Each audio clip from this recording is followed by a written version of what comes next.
C.S. Lewis, scholar, teacher, and writer, has been called one of the most influential spokesmen for the Christian faith during the 20th century.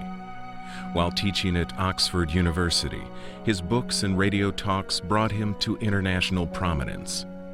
Now more than 40 years after his death, his books, including the Screwtape Letters, Mere Christianity, and the Chronicles of Narnia, remain popular bestsellers.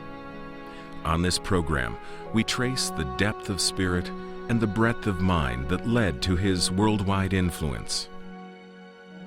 Join us for The Widening Circle, the life of C.S. Lewis, on this day of discovery.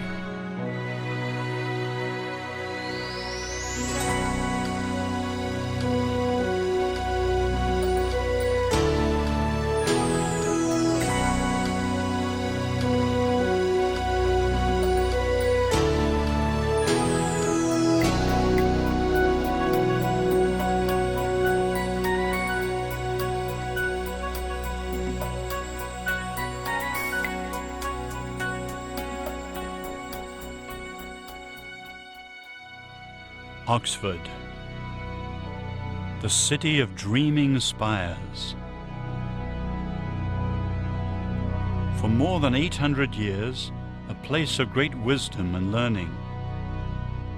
It was here that C.S. Lewis came as a student, a wounded veteran of World War I, convinced that God did not exist and determined to become a great poet.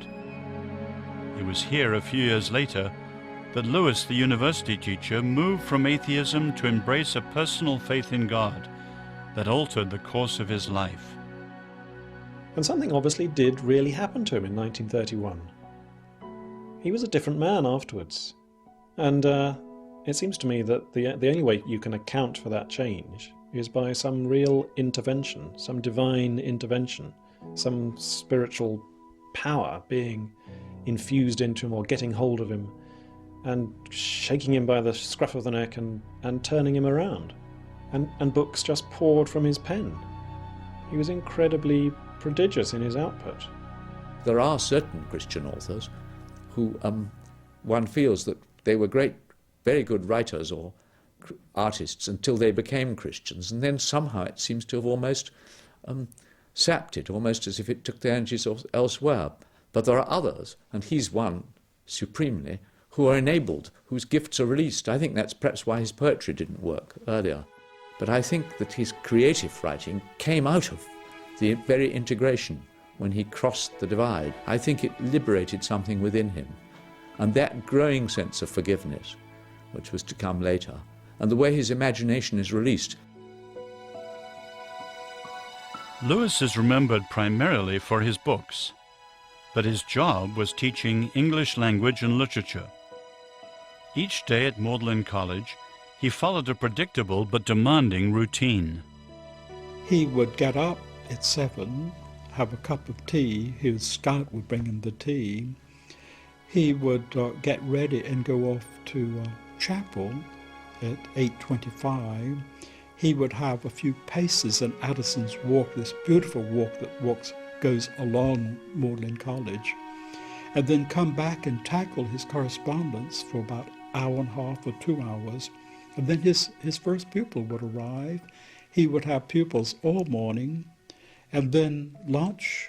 He would have a break and then walk back to college for his next pupil at 5 o'clock. He had pupils from 5 to 7, and then dinner. And then after dinner, it was nearly always a meeting with students, those who were reading Anglo-Saxon or something like that. During that time, he had a very heavy teaching load. Under the Oxford tutorial system, it was very intensive. You're 1-to-1 or 1-to-2 with students, with constant work being read and marked every week. Very heavily involved in exam marking and all college business. He was also looking after a house with Mrs. Moore and her daughter. And yet, if you plot alongside that how many books he wrote and academic articles, it's quite staggering. For many of us, writing is something we put off until we have to do it. But for Lewis, it was the opposite. Writing was the thing he was craving to do. In one way, writing itself was liberation for Lewis. He could then finally express himself. It was a thing he was called to do, born to do. He loved writing. Among Lewis's peers, his writing had a mixed reception. The Allegory of Love, his book on literary criticism, received high praise as a scholarly study of medieval tradition. But his university colleagues reacted very differently to the problem of pain. Many of them criticized Lewis for writing about religious matters when he had no theological training, and for writing for a popular audience rather than his fellow scholars. It was the beginning of a conflict between Lewis and the intellectual establishment that would remain throughout his career in Oxford. Lewis, however, never shied away from conflict or debate. And he didn't mind too much if the debate moved over into argument. Never bad-tempered argument. I never saw him angry at any point, but he could be vehement. He liked arguing and often didn't know his own strength when he was arguing. When sitting by him, I felt a little bit like some fledgling martial arts novice in the presence of a very aged and wily samurai who knew all the tricks and was determined to win. He liked to win his arguments. Whenever Lewis came against someone else who wanted to argue, he loved it. But there was also this very gentle man who, when somebody had needs, was ready to give what he had, was ready to reach out. And sometimes the person in need was one of his students.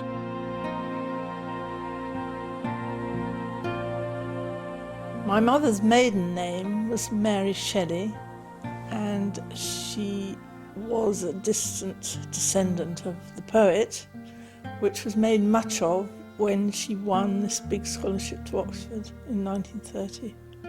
Oh, she was wild and carefree. She was an atheist.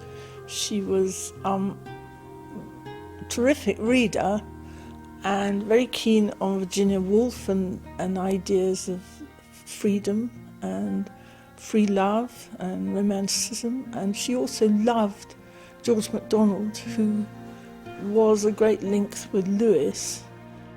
But she impressed him, or her teachers said how wonderful she was. And he met her on Magdalen Bridge, and there was something about that meeting. She was on a horse, which persuaded him to take her on as a student.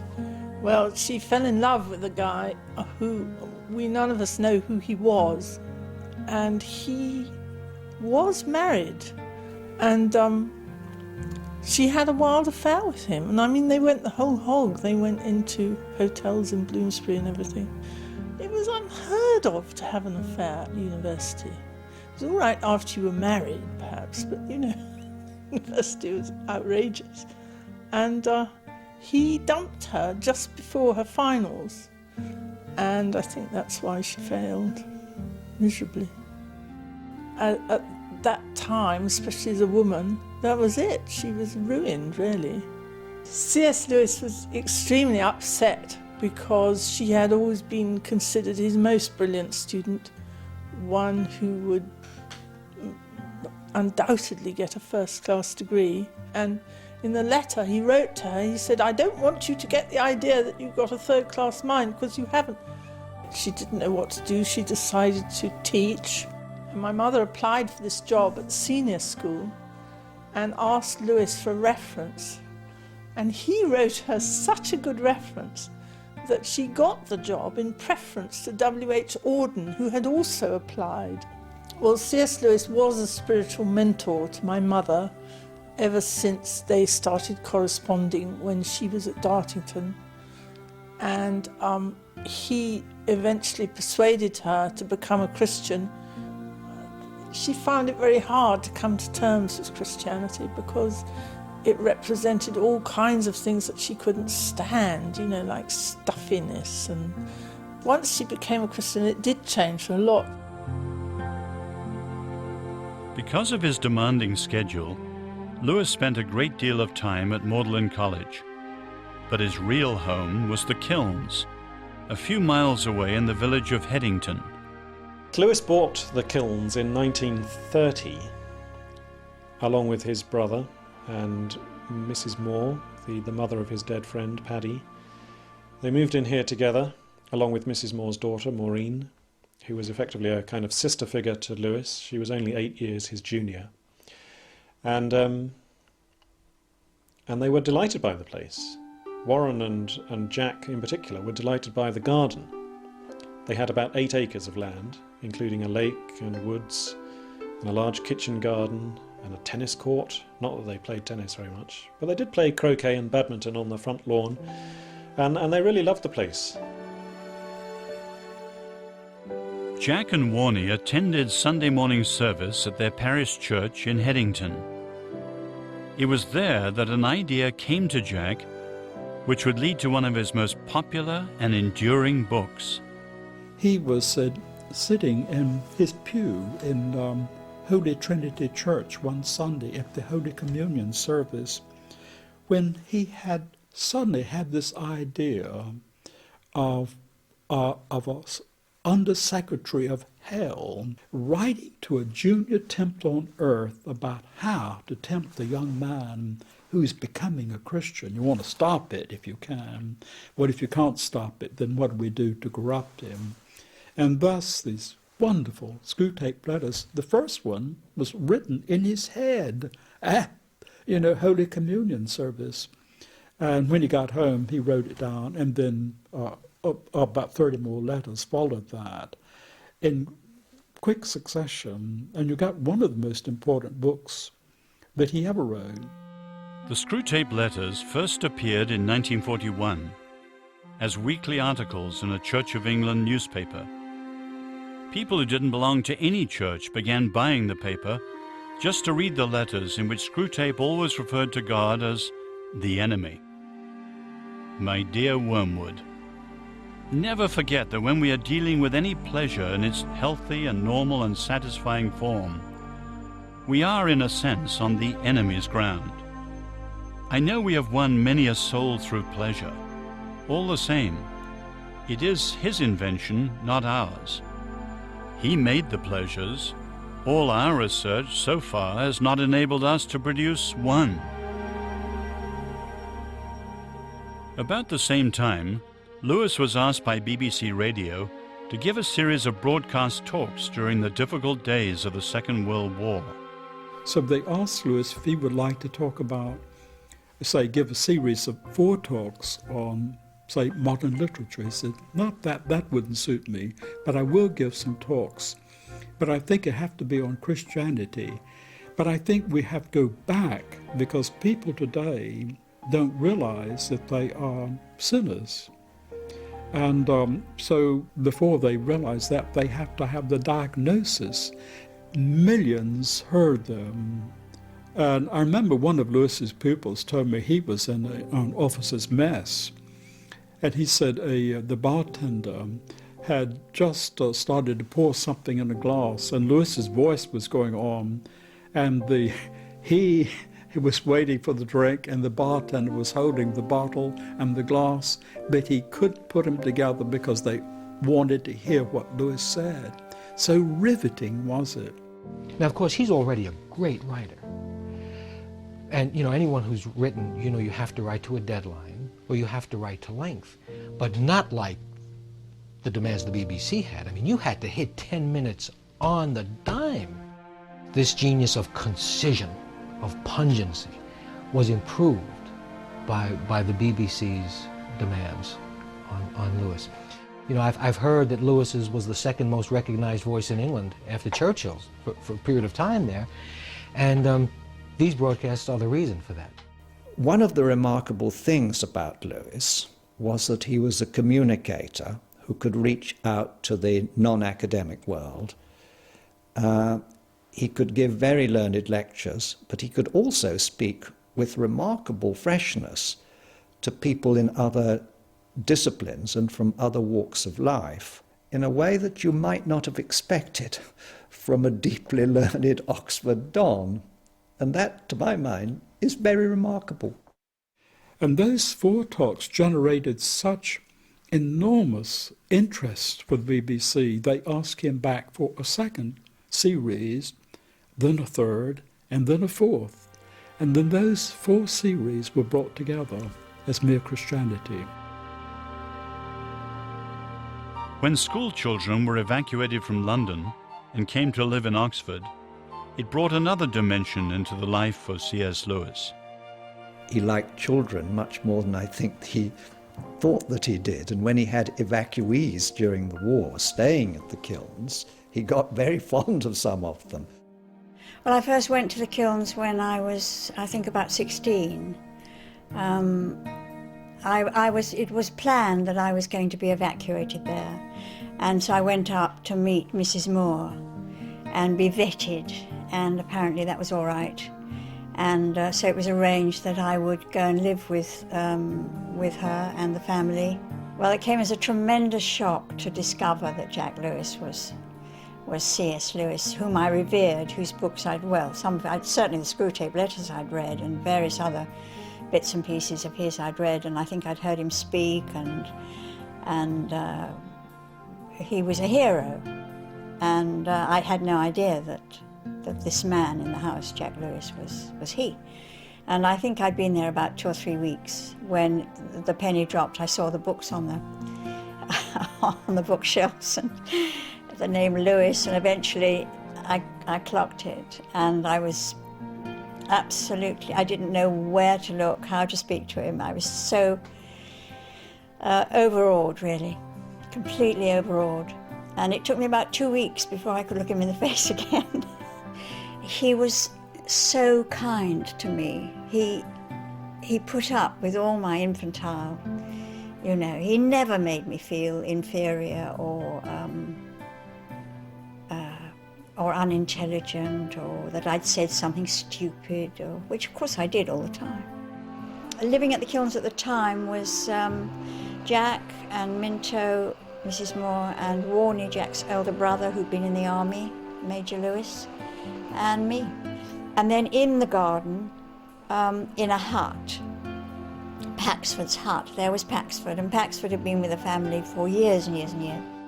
Well, I had to get up very early, particularly in the summer, because Mrs. Moore was a tremendous, she was an autocrat, and things had to be done in a certain way.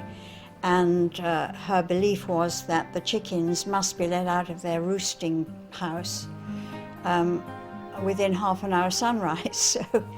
And then they had to be put to bed half an hour before dark, I think. Yes, because of foxes and things like that. So, for instance, when I went to see a play at the Playhouse in Oxford, I never saw the third act because I always had to get back to put the chickens to bed.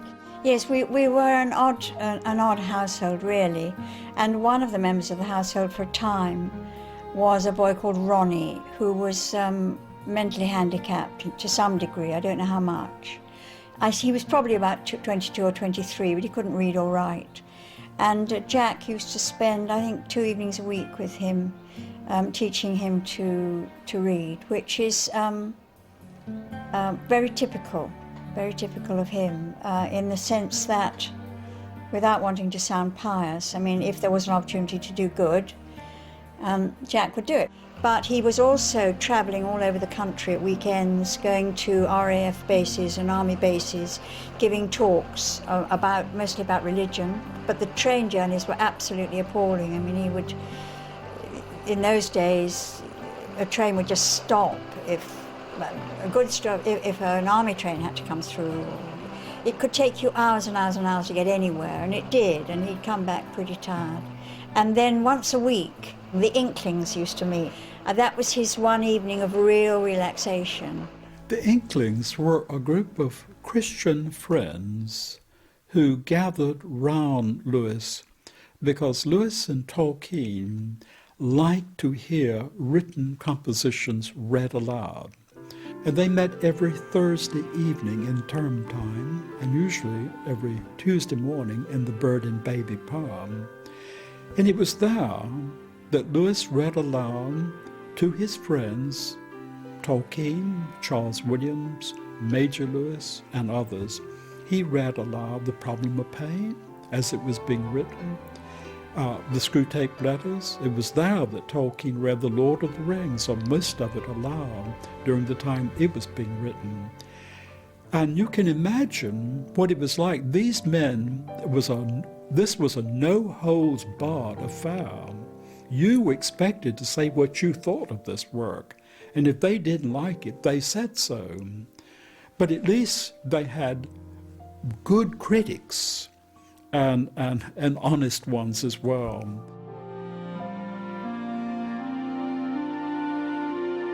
In 1940, C.S. Lewis began meeting with a spiritual director, Father Walter Adams, an Anglican priest. He found the discipline of weekly confession at first daunting and then liberating. Lewis wrote to a friend, "What a mercy to have another's voice to liberate me from all the endless labyrinths of the solitary conscience." I remember Father Walter Adams. He was a small man and he used to wear a big black cloak. My mother adored him because he was so sweet, you know. And he was the confessor for both C.S. Lewis and my mother until he died in 53, 52, something like that. Lewis found great encouragement from Father Adams and said of him, "If ever I have met a holy man, he is one." After Father Adams's funeral, we went to Lewis's rooms for a drink and some sandwiches, I think. And my mother and father were there, and Hugo Dyson. And Dyson and Lewis had the most amazing repartee, which was terrific fun to be part of. And it was a wonderful, wonderful time. And I always think, when I see the films and plays about C.S. Lewis, that they never portray the fun he was. He was enormous fun. He's an incredibly good conversationalist, very witty, of course, and just made you roll about with laughter. And that never came out, in my opinion. Yeah, very. During the 1940s, C.S. Lewis went beyond his role as an Oxford tutor to become a person whose voice was known throughout Britain. In addition, his best-selling books carried his words around the world. But undergirding everything was a man who sought above all to please God through his life and his work. It would be very hard for me to say much about Jack's spirituality, except that he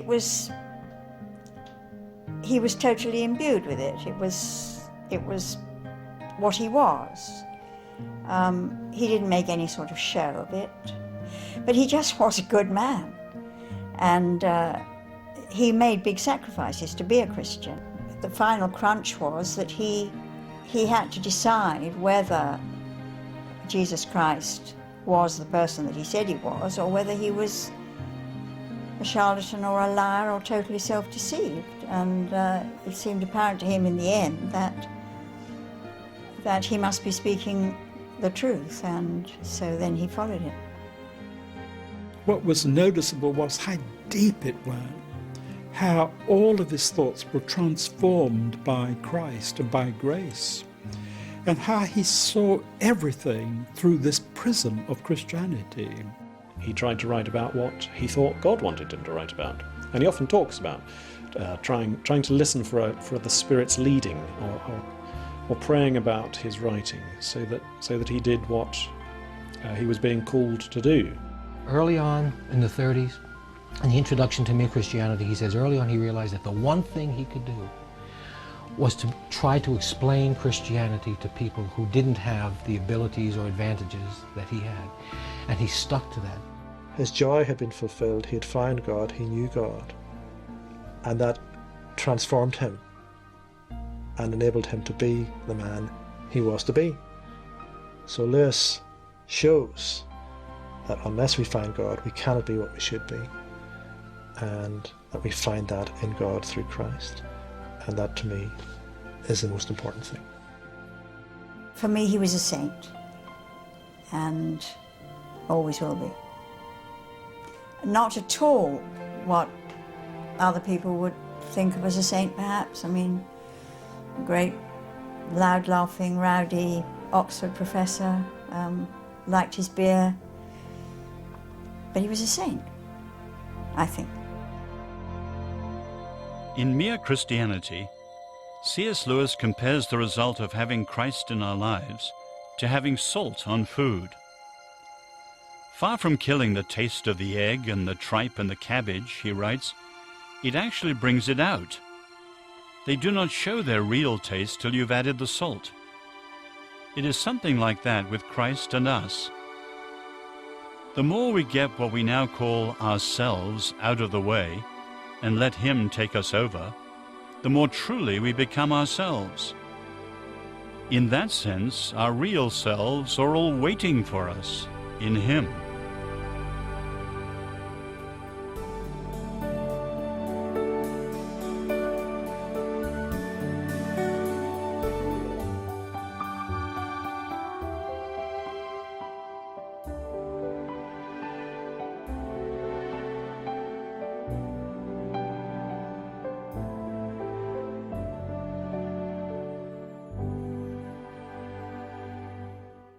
C.S. Lewis is remembered today as a great thinker, a popular writer, and a respected champion of the Christian faith.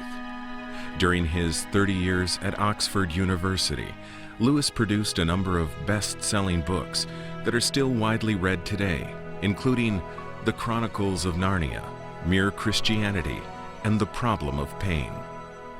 The last decade of his life brought new challenges and changes that led to what many consider his most personal and helpful book, A Grief Observed.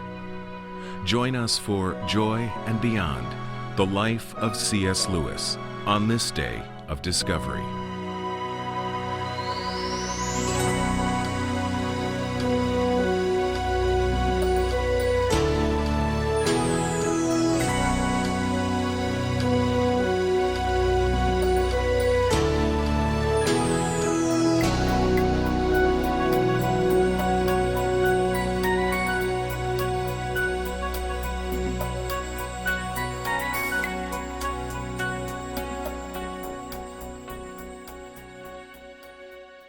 C.S. Lewis's popularity as an author and speaker brought him a great deal of correspondence. Some people praised him, some denounced him, others sent questions and requests for help. Lewis answered every letter he received, usually by return of post. That is, he read it in the morning and he answered it right then and simply replied. And I don't know whether how a modern author would deal with this, probably ignore it. But he felt that if you write a book like Mere Christianity and you put it in before the public and the public writes to you about it, it's your responsibility to reply because you didn't have to publish that book in the first place. My guess is that he wrote at least, say, 10,000 letters. He sat down after breakfast with the letters and answered them, got them out of the way. It often took 2 hours of just pushing that rheumatic hand across the paper with that near pen. Sometimes his brother helped him by typing them. Even so, whether typed or handwritten, Lewis still had to make up the words. But then that out of the way, he went on to something else. It's not surprising that Lewis once described the ideal life as one in which a man would have almost no mail and never dread the postman's knock. But it was a letter from an American reader, Joy Davidman Gresham, that dramatically altered Lewis's life.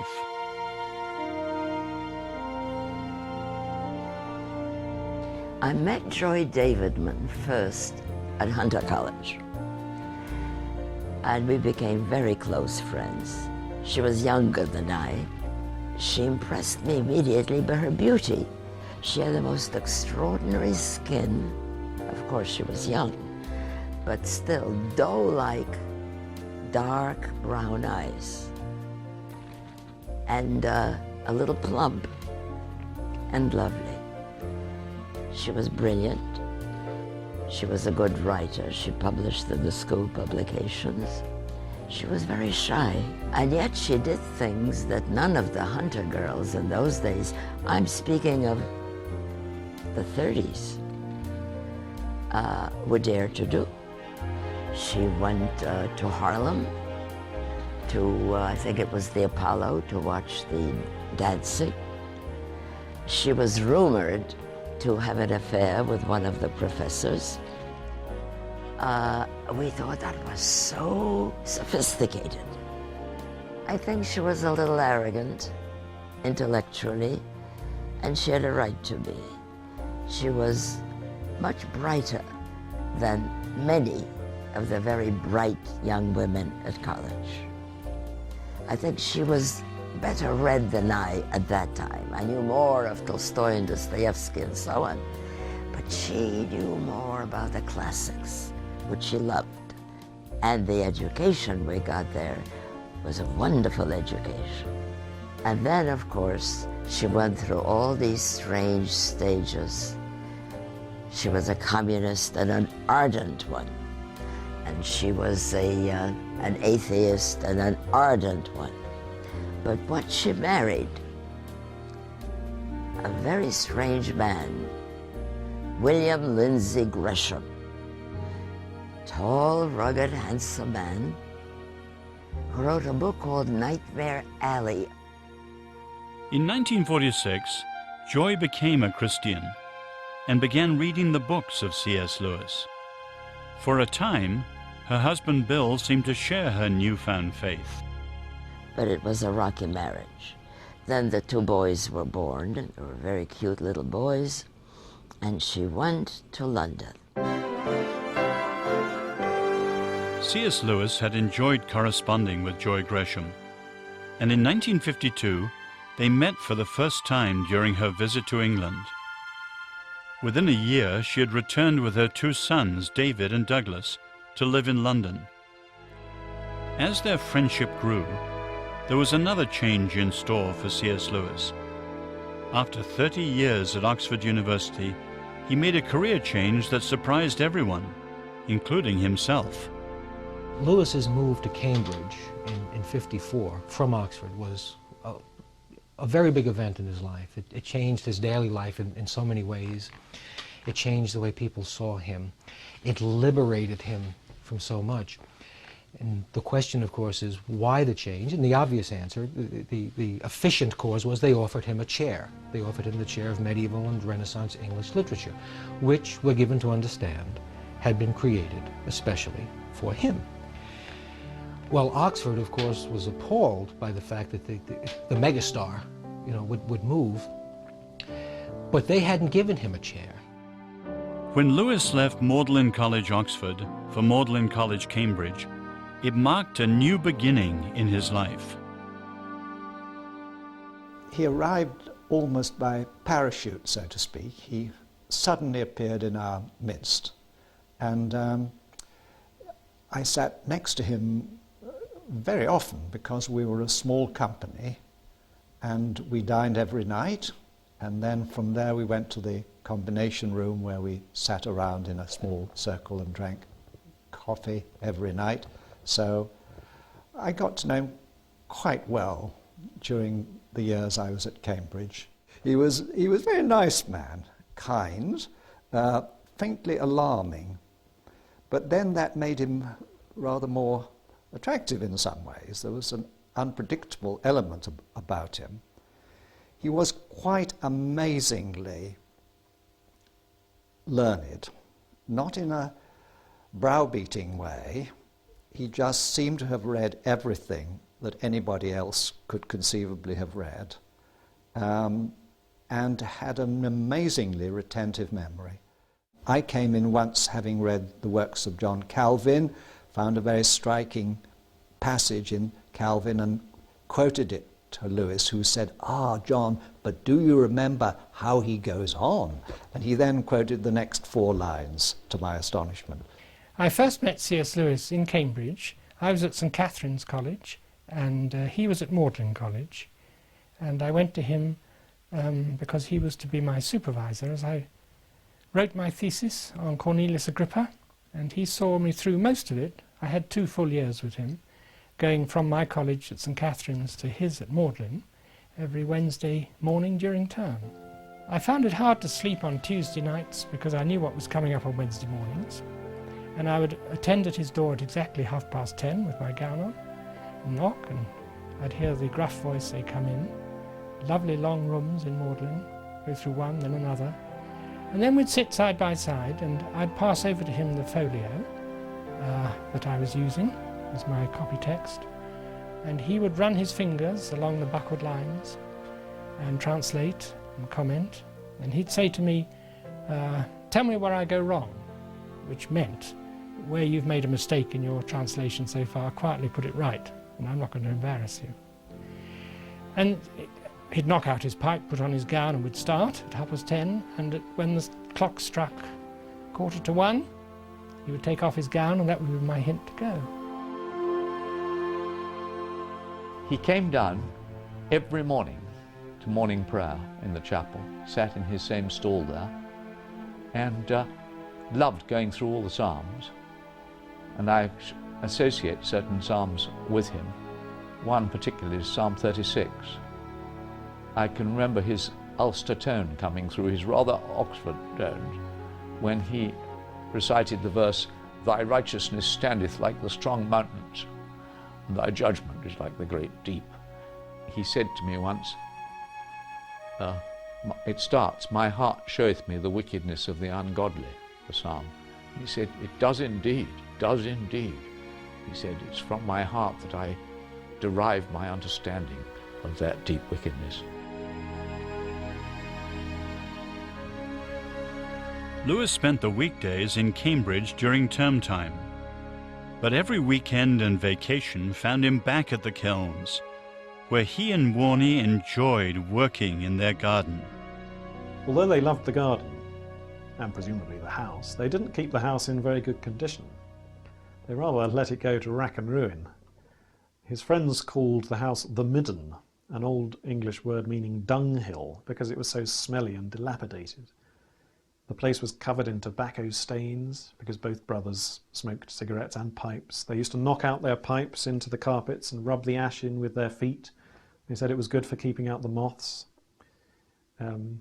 His friends joked that the house was kept together with cobwebs and bookshelves. And when Joy Gresham first visited the house in the early 1950s, this was before she married C.S. Lewis, she apparently asked, "What are all these black drapes up at all the windows? Why are they so ugly and dark?" And she was told, "That's the blackout from the war." And the war had finished about 10 years previously. The Lewis brothers just hadn't bothered to take these black drapes down. When Lewis was in Oxford, there was hardly a day when he did not visit Joy. They would take long walks and talk, and their minds met. And of course it was clear to me that she wanted more than their minds to meet. But she couldn't dare. And in one of the letters she said, "Look, by this time I think Bill gave her, or she gave Bill, a divorce. I'm a divorced Jewish woman, and everyone knows who he is. Impossible." And the letters became more and more about him than about her. In April 1956, Jack and Joy were married in a civil ceremony in Oxford. Jack told only his closest friends, saying it was simply a legal means of allowing Joy and her 2 sons to remain in Britain after the government refused to renew her permit. They continued to live in different houses. Then I learned that she contracted cancer. And at first it was mild, and it metastasized here, metastasized there. And our correspondence stopped for a while. She'd been to the hospital, she'd had this done, that done. And almost as a postscript, she said that Jack and I are married. In March 1957, when it appeared Joy was dying, she and Jack had a Christian marriage ceremony in her hospital room. Then he took her home to the Kilns to die. When she got very ill, she invited me to come down to visit them. I came to the Kilns in Oxford. Joy was already sleeping in their home in a hospital bed. And every morning or afternoon, an ambulette would come and take her to a hospital for some treatment and return her. And yet, she said to me something so unforgettable. She said, "Now I know they're right. The poets and the movies, it exists." I knew she talked about love. And Jack Lewis was such a typical Englishman. I think he even had a patch on his elbow sleeve. And he had a delicious sense of humor. I knew he was about to say something funny. Before he said it, his eyes lit up. You know people like that, I think. His eyes lit up, and then there it was. I was delighted by him. But I spent most of the time with Joy. After I left, she rallied. A few months later, in a miraculous reversal, Joy's cancer went into remission.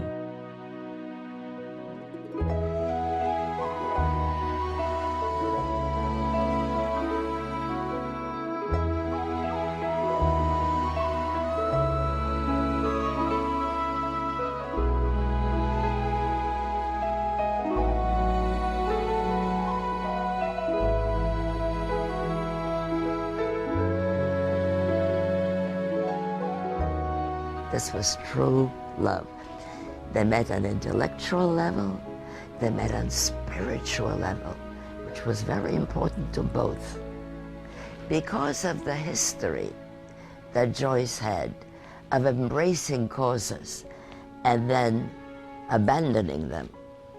First communism, then atheism, then Dianetics, then. One would tend to think this was part of the pattern, but I doubt it. I doubt it because she was deeply and truly in love with Jack Lewis. And much of their correspondence and conversation had to do with religion, with Christianity. I'm convinced she embraced it wholeheartedly this time. After 2 years of good health, Joy's cancer returned. She and Jack savored their final months together before she died on July the 13th, 1960.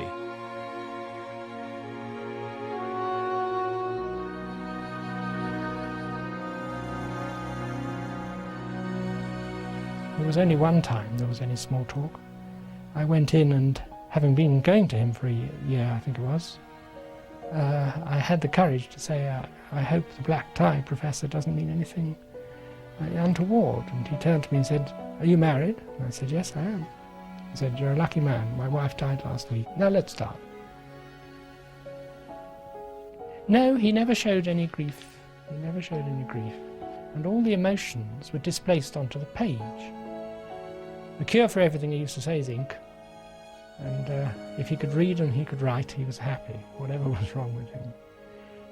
And I think he found it easier to convey his emotional states on the page than face to face. It was in his private journal that C.S. Lewis poured out his pain and later shared it with the world. A Grief Observed wasn't published in his lifetime under his own name. It was only after he died that N.W. Clark was replaced by C.S. Lewis on the title page. I mean, obviously, when Joy died, he was devastated, you know. And there's not an emotional wrong note in all of A Grief Observed, the book Lewis wrote, the diary, you know, that he kept when Joy died. A Grief Observed is easily his most forthrightly emotional book. It's like a yelp, a cry of pain, prolonged cries of pain, in fact. Cancer and cancer and cancer. My mother, my father, my wife. I wonder who is next in the queue. Where is God? Why is he so present a commander in our time of prosperity and so very absent a help in time of trouble? He's really going through the valley of the shadow in the first few chapters of A Grief Observed. It's a version, you could say, of the book of Job.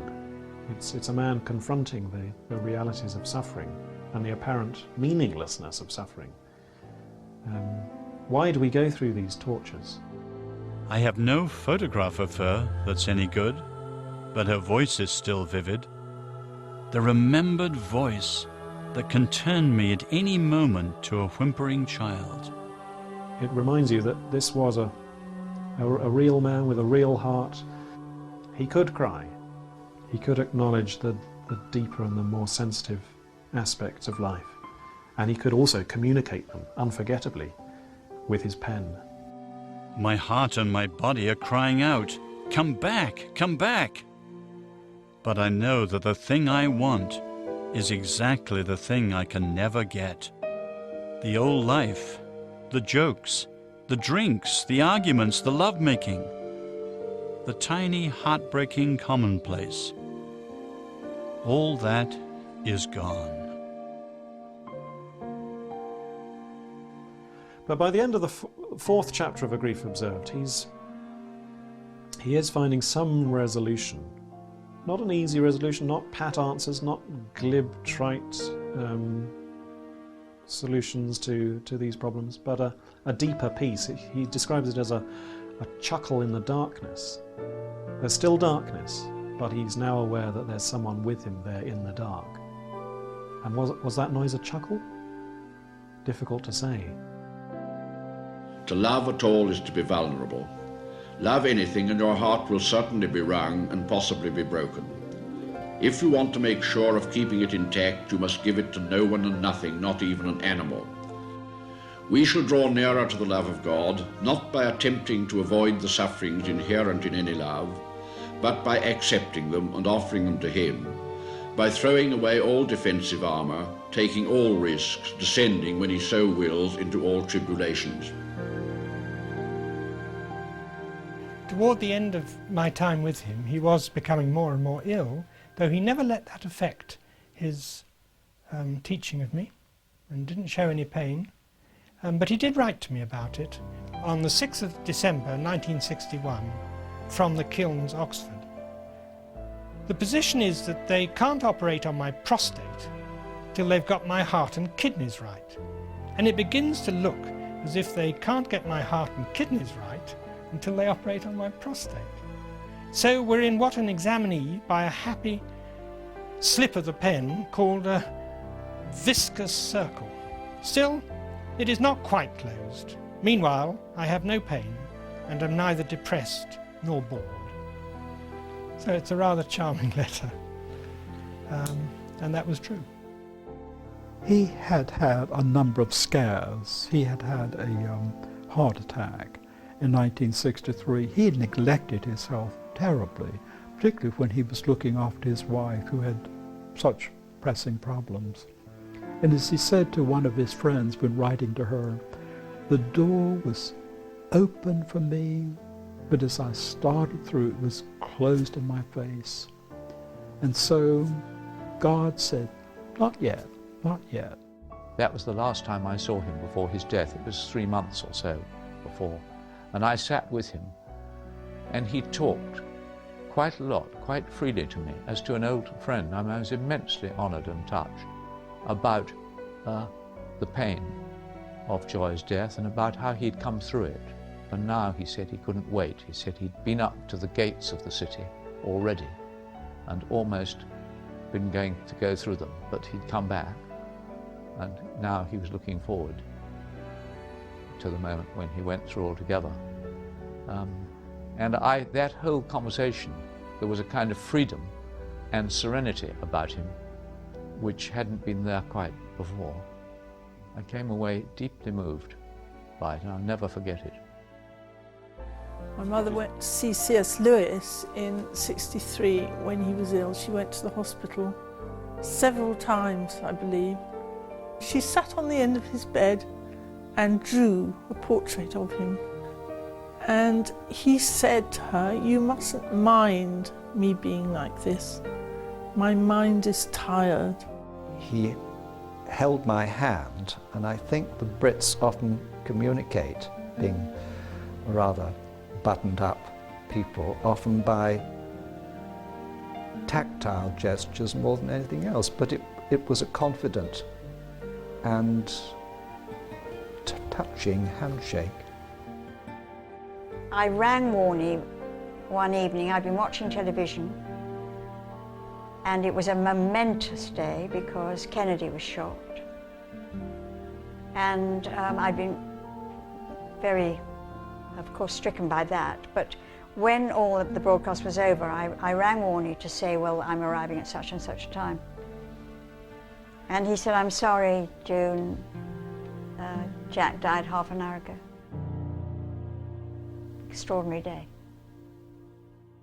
He, I'm sure, regretted, like others do, that, they won't have a final meeting with somebody you know and love very much.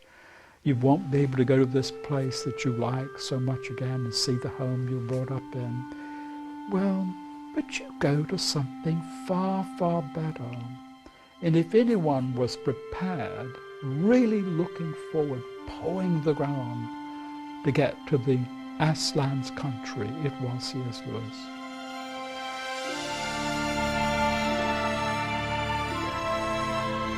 On June the 8th, 1941, during the darkest days of World War II, C.S. Lewis delivered a sermon at the University Church in Oxford. He spoke of the weight of glory, saying, "It is written that we shall stand before him, shall appear, shall be inspected."